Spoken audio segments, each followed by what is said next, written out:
Assalamu alaikum guys, welcome back to my channel. Hope so you all are doing well.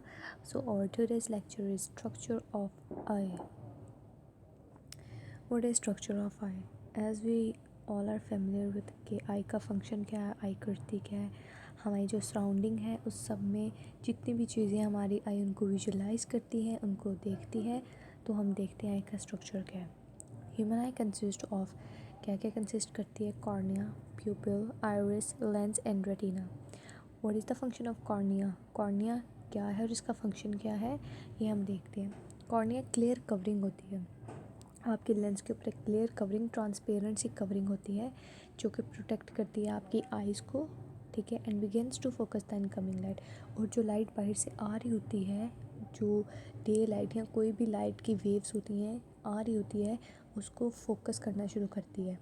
जो प्यूपिल है वो iris के muscles होते हैं, सर्कुलर मसल्स, उनके बीच में प्रेजेंट होता है। प्यूपिल क्या करता है, एक डे लाइट में प्यूपिल कॉन्स्ट्रिक्ट कर जाता है, सुखड़ जाता है, ठीक है। और डिम लाइट में, कम रोशनी में प्यूपिल डायलेट कर जाता है ताकि चीज़ों पे फोकस अच्छा हो। दिन डे लाइट में इसलिए प्यूपिल कॉन्स्ट्रिक्ट कर जाता है क्योंकि वो हमारी आइज़ को डैमेज होने से बचाता है कि ज़्यादा लाइट अंदर ना जाए, उससे हमारी आंखें डैमेज हो सकती है ज़्यादा लाइट जाने से, तो इसलिए वो कॉन्स्ट्रिक्ट कर जाता है।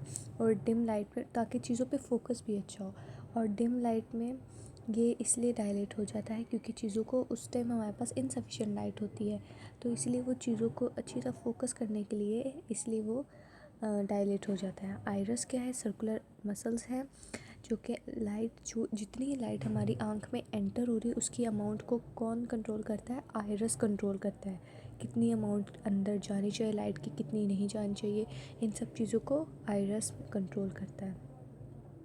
क्योंकि आइरस की मदद से ही प्यूपिल कॉन्स्ट्रिक्ट और डायलेट होता है। अब रेटिना क्या है और लेंस क्या है?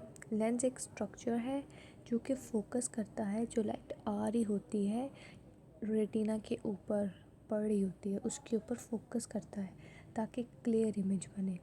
और रेटिना क्या है? ये एक सेंसिटिव लेयर है सेल्स की जिसको हम फोटो रिसेप्टर्स भी कहते हैं। ये कहाँ प्रेजेंट होता है? और रेटिना हमारी आई के बैक पे। अगर रेटिना डैमेज हो जाए तो बंदा अंधा हो सकता है। उसके बाद हमारे पास आ जाता है आई का स्ट्रक्चर। हमारे पास आई का स्ट्रक्चर क्या है? ये हमारे पास कॉर्निया है, आउटर लेयर, और इसके बाद ही हमारे पास आइरिस है जो कि अमाउंट कंट्रोल करता है लाइट की। ये प्यूपिल है जो कि बीच में प्रेजेंट है। और उसके बाद हमारे पास आ जाता है लेंस। लेंस क्या करता है? फोकस करता है, जो रेटिना के ऊपर लाइट जितनी पड़ी होती है उसके ऊपर फोकस करता है ताकि इमेज क्लियर बने। स्क्लेरा क्या चीज़ है? ये बिल्कुल हमारी आई है, ये लेंस है, ठीक है। और ये जो इसके बाहर का वाइट वाइट एरिया है, वाइट पार्ट है, ये हमारे पास क्लेरा होता है, ठीक है। अब हम चलते हैं next. Light enters the I through transparent cornea. अब इसका प्रोसीजर क्या है, किस तरह से ये काम करता है? जो लाइट है वो हमारी आँख में किधर से जाती है? जो ट्रांसपेरेंट कॉर्निया है उधर से अंदर जाती है through प्यूपिल at the centre of iris. The lens adjusts to focus the light on retina where it appears upside down and backward. जो लेंस है वो फोकस करता है रेटिना के ऊपर जो लाइट पड़ रही होती है उस पर। अब जो बाहर से लाइट आती है रेटिना पे जाती है तो वो उस चीज़ को फोकस करता है ताकि जो एक इमेज है वो क्लियर बने। जो इमेज है वो रेटिना पे बैक बनती है, अपसाइड डाउन बनती है, लेकिन हमें नज़र वो सीधी आंखों से सीधी नज़र आ रही होती है, तो ये सारा काम लेंस कर रहा होता है। अब जो रिसेप्टर सेल्स है रेटिना के ऊपर, जब एक इमेज बन जाती है, तैयार हो जाती है, उसकी इन्फॉर्मेशन रेटिना सेंड करता है ऑप्टिक नर्व के थ्रू विजुअल कॉर्टेक्स में, ब्रेन में। वहाँ से फिर हम इसको सेंस करते हैं और हम चीज़ों को देख सकते हैं। अब विजुअल अकोमोडेशन क्या है हमारे पास? Accommodation is the process of changing the curvature of lens to keep the light entering the eye focused on retina. अब accommodation क्या होता है कि मतलब ये चेंज करता है शेप को, साइज़ वगैरह को, जब मूव करती है हमारी आँख नियर से डिस्टेंट ऑब्जेक्ट्स की तरफ, यानी अभी हमारी आँख करीब से देख रही है, ठीक है, तो उसका जो फोकस है वो अलग है, और जैसे वो दूर देखेगी जो उसका फोकस है वो चेंज हो जाएगा। अब कॉन्स जो होते हैं ये विजुअल रिसेप्टर्स होते हैं, ये कलर, हम इसे इन्हें कलर रिसेप्टर्स भी कह सकते हैं, यानी कि इनमें कलर्स होते हैं। ये जितने भी हम चीज़ें देखते हैं अपनी आंखों से, कलर्ड चीज़ें देखते हैं, ये सारी कोन्स की वजह से होते हैं। चीज़ों के अंदर जो कलर्स हम देखते हैं सारे कोन्स की वजह से होते हैं। ये कोन्स बिल्कुल रेटिना के मिडल में प्रेजेंट होती हैं। जब लाइट स्ट्राइक करती है हमारे रेटिना के ऊपर, तो वो जो इमेज बन रही होती है उसमें कलर कोन की वजह से आता है, कोन्स की।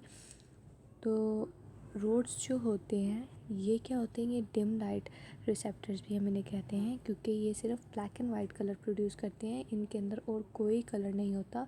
जिन इंसानों के अंदर कोन्स एब्सेंट होते हैं या जिस पर्सन के अंदर कोन्स नहीं होते, तो उनको ब्लैक एंड वाइट सारी चीज़ें नज़र आती हैं। हर चीज़, किसी चीज़ में कोई कलर नज़र नहीं आता और वो उससे फिर यूज़ टू हो जाते हैं। ब्लाइंड स्पॉट क्या होता है? ब्लाइंड स्पॉट एक एरिया है, ठीक है, रेटिना का, जिसके अंदर विजुअल रिसेप्टर्स नहीं होते, ठीक है, तो it's for sure it's blind spot. हम उसे ब्लाइंड स्पॉट ही कहेंगे क्योंकि जब उसमें विजुअल रिसेप्टर्स ही नहीं है तो वो ब्लाइंड स्पॉट ही होता है। What is fovea? Fovea is the central point of retina in which cones are located. अभी मैंने बताया कोन्स जो हैं वो रेटिना के सेंटर में लोकेट होते हैं, तो हम उस सेंटर पॉइंट को क्या कहते हैं? फोविया। अभी हम इसकी डायग्राम को देखते हैं। अब इसकी विजुअल अकोमोडेशन कैसे होती है? आप देखो, आप अपनी लेफ़्ट आई को बंद करो, राइट से देखो तो आपको अलग चीज़ें नज़र आएंगी। जो एक चीज़ आप उसे राइट साइड से देखो तो आपको एक अलग पोजीशन पर नज़र आएगी, वही चीज़ जब आप लेफ़्ट साइड से देखो तो आपको अलग पोजीशन पर नज़र आएगी, ठीक है।